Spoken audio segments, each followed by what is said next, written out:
आबासनी एकदा सांगितलं समजत नाही ना? विशाल? कोण विशाल?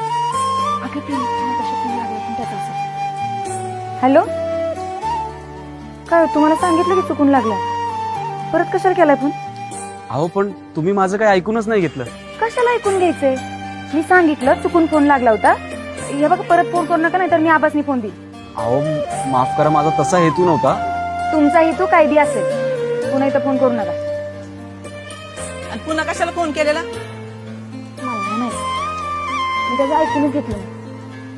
बरं झालं, असंच करायचं. असली पोर आहे ना, पुढं पोरगी आहे म्हणल्यावर मागच लागतात. पुन्हा आला का नाही मला दे, मीच बघते. मला नाही वाटत आहे तू परत फोन कर. बोलण्यावरनं तर चांगल्या घरातलं वाटत होती, नाहीतरी एवढं कशाला ऐकून घेतलं असतं. आणि चुकी माझी होती.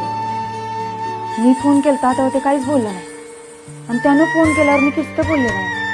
असंच बोललं पाहिजे, नाहीतर गैरफायदा घेतात माणसं. कशाला?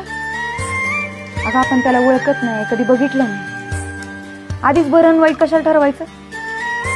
आणि तसंच उगाच एखाद्या भल्या माणसाबद्दल वाईट साईट येते मला, ऐकणाऱ्याच्या बी आणि ऐकवणाऱ्याच्या.